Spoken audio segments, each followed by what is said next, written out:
प्रशांत गजानन पोरे या सुप्रसिद्ध व्यक्तिमत्वाच्या 2 पुस्तकांच्या प्रकाशनाचा समारंभ सोहळा आज संपन्न होणार आहे आणि या प्रकाशन सोहळ्यासाठी उपस्थित असलेल्या या सभामंडपातील सर्व सभागृहातील सर्व मान्यवरांचं हार्दिक हार्दिक स्वागत. गझलास्वाद व मल्टीकलर अष्टगंध प्रकाशन निर्मित प्रशांत गजानन पोरे लिखित या 2 पुस्तकांचा प्रकाशन सोहळा समारंभ संपन्न होणार आहे. यासाठी सभागृहामध्ये प्रमुख पाहुण्यांचं मान्यवरांचं आगमन झालेलं आहे. 2 सत्रांमध्ये विभागलेला हा कार्यक्रम, पहिलं सत्र प्रकाशन सोहळा आणि दुसरं सत्र असणार आहे शाम ए गझल. शाम ए गझल या संगीत मैफिलीमध्ये दिवान ए प्रशांत यांच्या सुमधुर अशा मराठी गझलांना भारदार अशा चाली संगीतबद्ध करून या ठिकाणी पेश होणार आहेत. सुप्रसिद्ध संगीतकार आणि गायक अनिरुद्ध यादव आणि त्यांच्या टीमच्या मार्फत हे दुसरं सत्र असणार आहे. पहिलं सत्र जे आहे ते प्रकाशन सोहळ्याचं सत्र आहे. या प्रकाशन सोहळ्याच्या सत्रासाठी दोन्ही सत्रासाठी उपस्थित झालेल्या सर्व मान्यवरांचं या ठिकाणी गझल पुष्पच्या वतीनं आणि प्रशांत पोरे कुटुंबियांच्या वतीनं आपणा सर्वांचं हार्दिक स्वागत. अगदी काही क्षणातच या सोहळ्याला प्रारंभ होणार आहे. हा प्रकाशन सोहळा संपन्न होणार आहे सुप्रसिद्ध गझल समीक्षक गझलकार आदरणीय डॉक्टर अविनाश सांगोलेकर सर यांच्या अध्यक्षतेखाली. ज्यांच्या हस्ते हा प्रकाशन सोहळा होणार आहे ते सुप्रसिद्ध शालीन व्यक्तिमत्व आदरणीय प्रमोददादा खराडे. या दोन्ही पुस्तकांवरती भाष्य करण्यासाठी इथं उपस्थित आहेत सुप्रसिद्ध गझलकार गझल समीक्षक आदरणीय जनार्दन म्हात्रे सर. त्याच पद्धतीनं अष्टगंध प्रकाशनाचे प्रकाशक संजयजी शिंदे, त्याच पद्धतीनं सुप्रसिद्ध व्यक्तिमत्व आदरणीय धनंजय तर्वेळकर सर या ठिकाणी उपस्थित आहेत. या सर्वांच्या उपस्थितीमध्ये आपण या प्रकाशन सोहळ्यास प्रारंभ करणार आहोत. प्रकाशन सोहळा अगदी काही क्षणातच आपण त्यास प्रारंभ करत आहोत.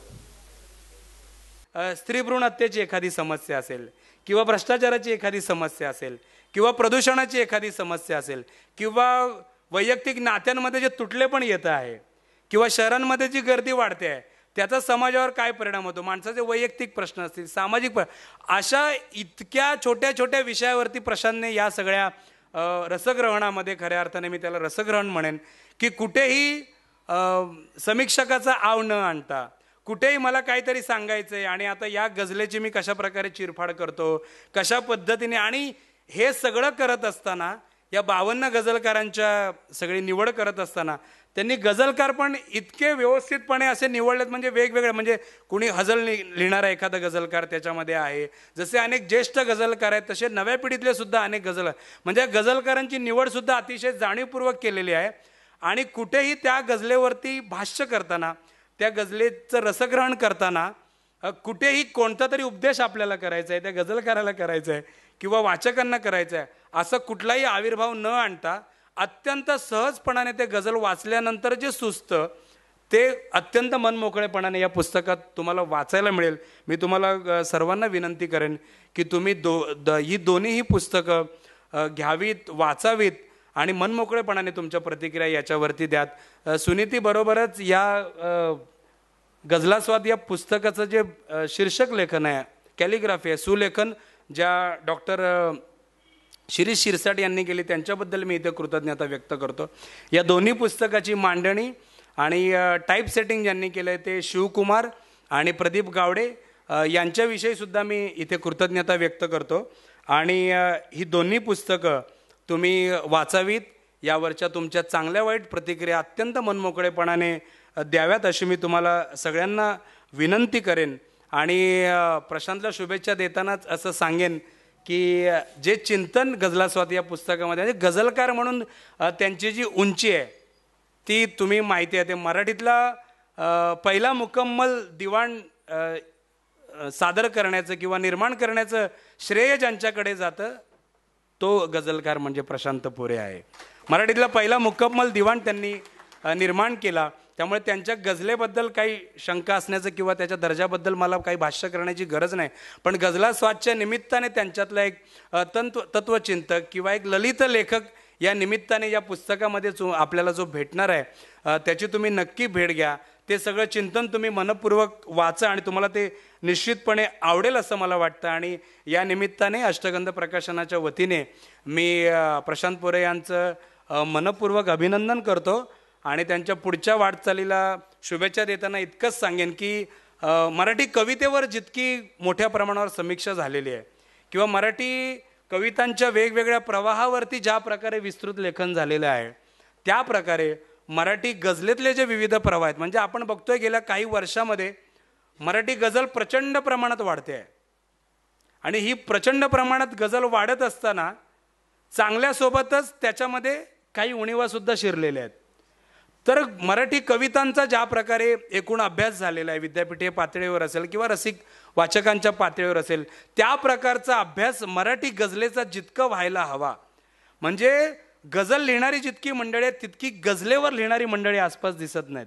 आणि ज्याला गझल कळायला लागते, ज्याला गझलेबद्दल ज्याचं ज्ञान वाढायला लागतं तो गझलेच्या अभ्यासाऐवजी गझल लिहिण्याकडे त्याचा ओढा जास्त असतो. म्हणजे अजून मान्यवर माझ्या या मतावरती निश्चितपणे बोलतीलच.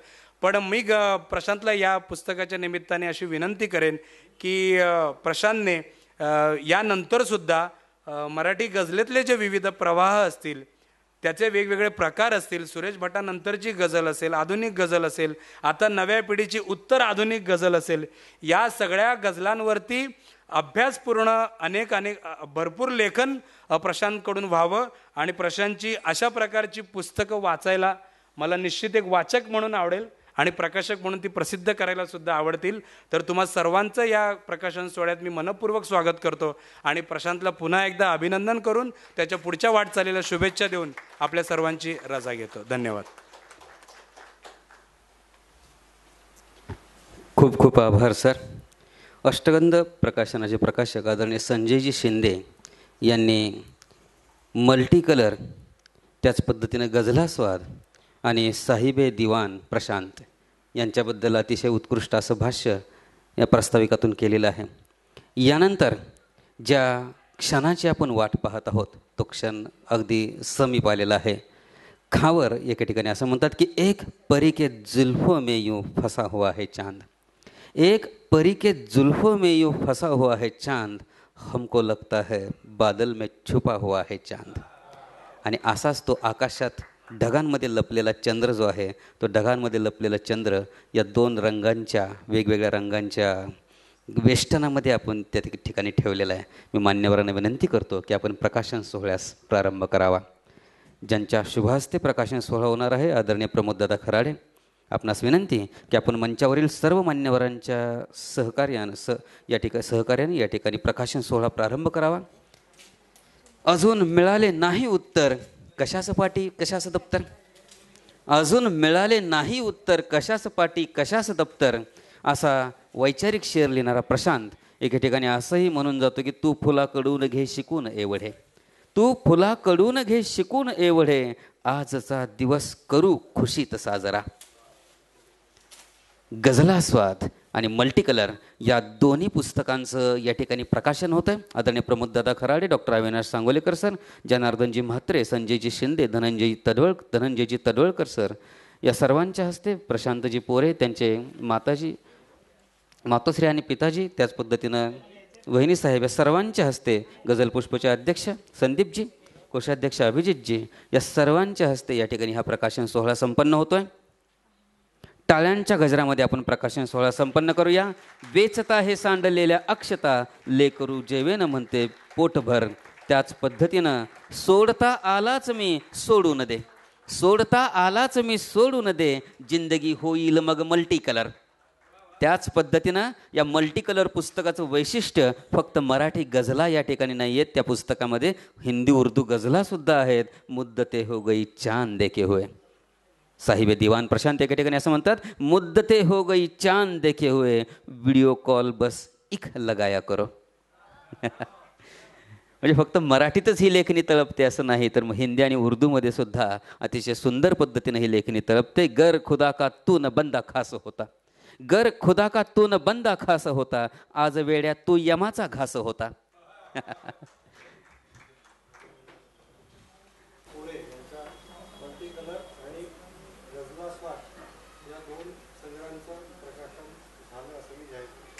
वा, खूप खूप आभार. आणि यानंतर मी साहिबे दिवाण प्रशांत गजानन पोरे यांना विनंती करतो की आपण आपल्या या दोन्ही पुस्तकांबद्दल व्यक्त व्हावं. तिथे होता उभा दारी फकीरी मागता कोई. पहा शेर कसा आहे. तिथे होता उभा दारी फकीरी मागता कोई. दोन्ही भाषांचं मिश्रण एकाच ओळीमध्ये केलेलं आहे. सुखांची मालकी त्याला दिला दे तू फक्त साकी. साहिबे दिवाण प्रशांत.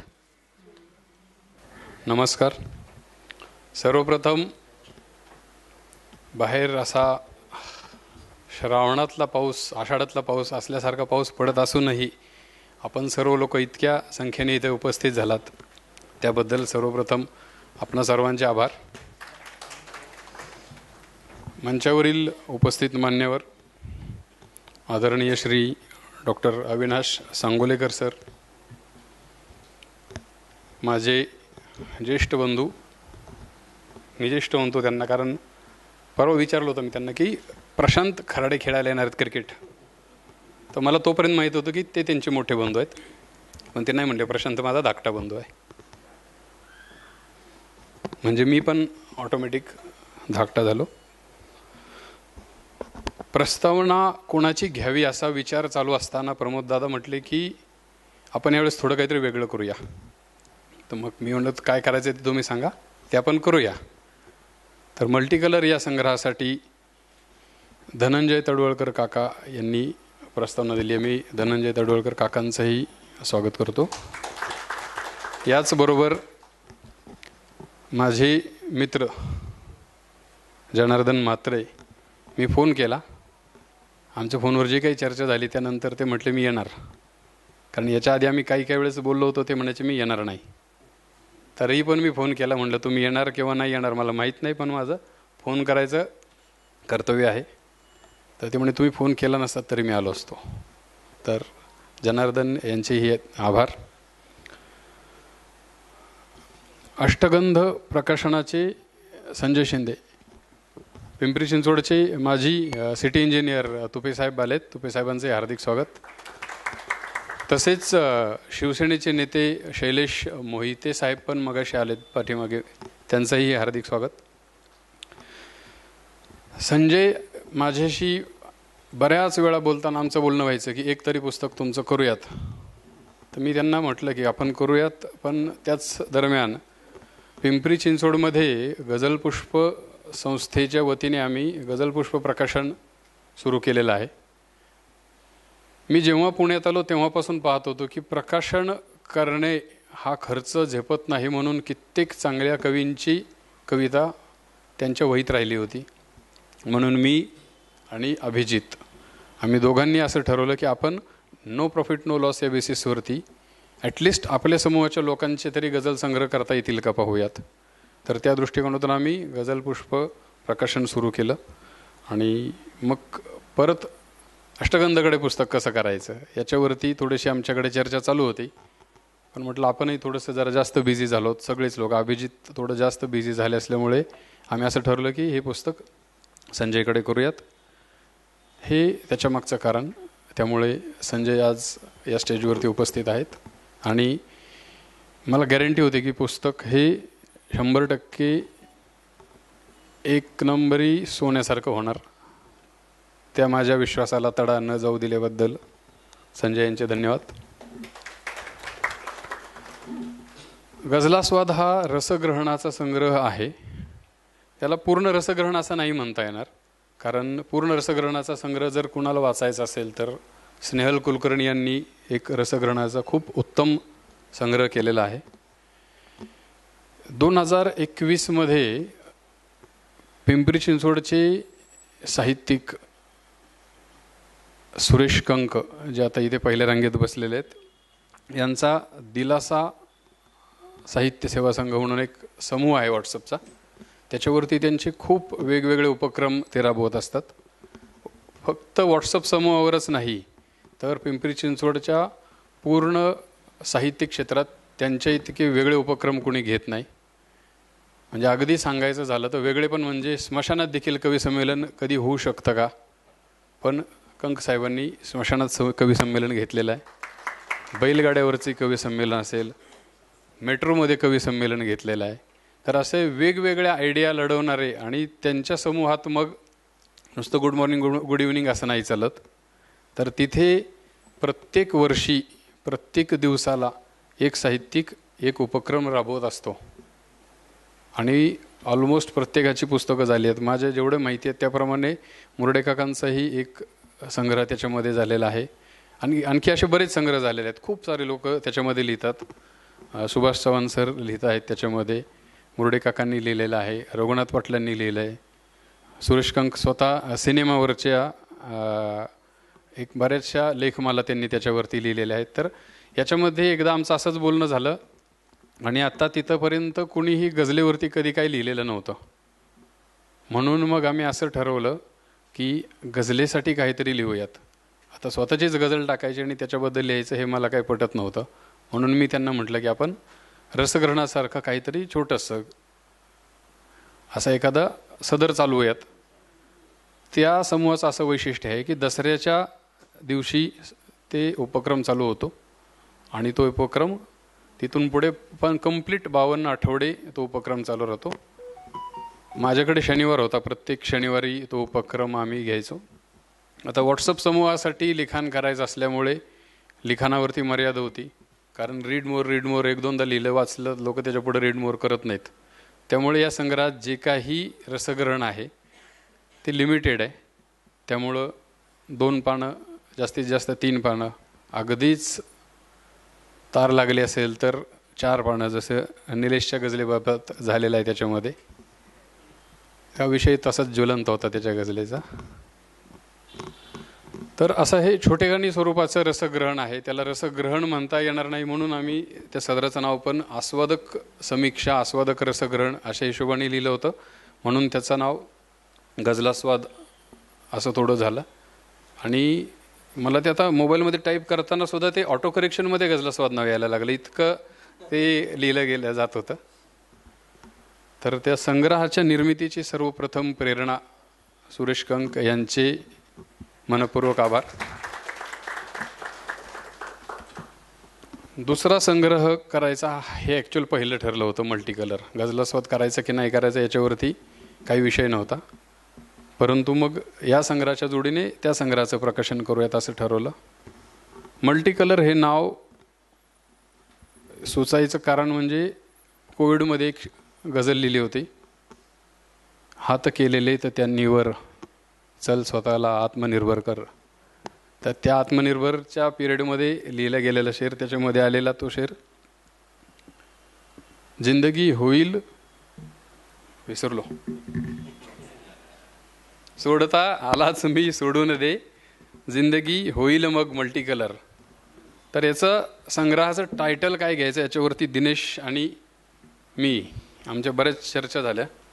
दिनेशने त्याच्या स्वभावाप्रमाणे काय सांगेल तर हो छान आहे असं सांगत राहिला. मग ते छान आहे म्हटल्यावर मी म्हणलं एका संग्रहाला तर एकच टायटल देऊ शकतो आपण, एवढे सगळे नाही देता येणार. मग मी अपर्णाकडे वळालो, म्हणून तू याच्यातले 10-5 संग्रह ते आहेत त्याच्यातून सांग. ते म्हणले कुठलंही घ्या, मल्टी कलर घेऊ नका. मग मी ते मनोगतात ते लिहिलं आहे की बाबा तिच्या इच्छेविरुद्ध केलेलं पहिलं आणि शेवटचं काम. कारण ते नाव घेण्याच्या पाठीमागचा कारण तो शेर तर होताच, परंतु इलाहींच्या काळामध्ये जेव्हा मी पिंपरी चिंचवडमध्ये गझलेवरती काम करत होतो त्यावेळेस इलाही आम्हाला अशा वेगवेगळ्या रचना लिहायला प्रेरित करायची.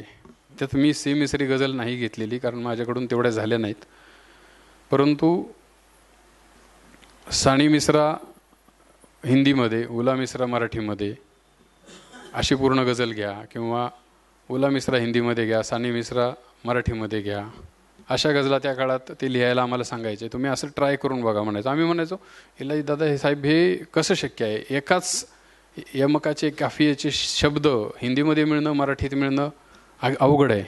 ते म्हणायचे पहिले सगळे सानी हिंदीमध्ये घे, मग तुला ते अडचण येणार नाही.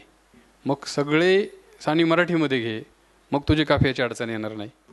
मग प्रॅक्टिस झाल्यानंतर मग तू प्रयत्न कर. पहिल्या मतल्यात सानी मिश्रा हिंदीमध्ये लिही, दुसऱ्यामध्ये मराठीतली, जमतंय का बघ, प्रयत्न करायला काय हरकत आहे. म्हणे फेल गेला तर तू तुझ्याकडे ठेव, कोणाला दाखवू नको. म्हटलं चांगली आयडिया आहे. मग त्यामुळं फार काय लिहिल्या, 2-3 गजला त्याच्यामध्ये लिहिल्या. आणि त्या गजला पण आत्तापर्यंत म्हणजे इलाहींकडे आम्ही बसायचो तो काळ मला वाटतं की आपण 2002-2003च्या कालावधीमध्ये आम्ही त्यांच्याबरोबर असायचो. तर मागच्या 20-25 वर्षापासून त्या गजला तशाच होत्या. म्हणजे ते प्रकाशित करायचे की नाही हे पण डोक्यामध्ये नव्हतं, कारण असा सेपरेट संग्रह प्रकाशित करणंही अवघड होतं आणि सेपरेट हिंदी गजलांचा संग्रह करणंही माझा तो हिंदी गजला लिहिण्याचा पिंड नाही आहे, त्यामुळे त्याचा संग्रह होईल इतपत मला शाश्वती नव्हती. परंतु मग त्या गजला खुणावत होत्या की मला काहीतरी लोकांपर्यंत दाखव. तरी मी कार्यक्रमांमध्ये तो गजला 1-2 वेळेस सादर केल्या, पण नंतर त्याच्या पुढे ते कधी आलं नव्हतं, म्हणून त्या गजला संग्रहात घ्यायच्या ठरल्या. मग असा मिश्र भाषित गझल संग्रह झाला. तर मग त्याला काय म्हणावं, तर मल्टी कलर हा शब्द नेमका तोच शेर त्यावेळेस आठवला आणि त्याचं टायटल पूर्ण झालं. त्यामुळे मी अपर्णाची माफी मागतो की तिच्या इच्छेविरुद्ध घेतलेलं नाव. पण नंतर तिला मुखपृष्ठ बघितल्यानंतर म्हटलं की हे नाव तुम्ही घेतलं हे अतिशय उत्तम झालं, कारण ते मुखपृष्ठ, त्या मुखपृष्ठाच्या मागची कविता, ती कविता जेव्हा तिने वाचली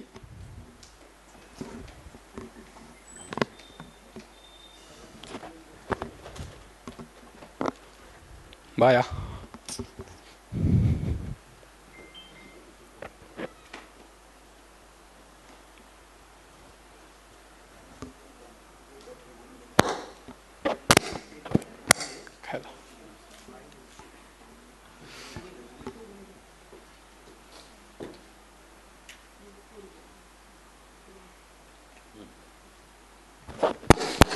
त्यानंतर मग हे शीर्षक सार्थकी लागलं. या दोन्ही संग्रहाच्या प्रकाशनासंदर्भात गझल पुष्पची एंटायर टीम, या एंटायर टीमचे मी आभार मानतो आणि आपल्या सर्व रसिकांचे आभार मानून मी माझे 2 शब्द संपवतो. धन्यवाद.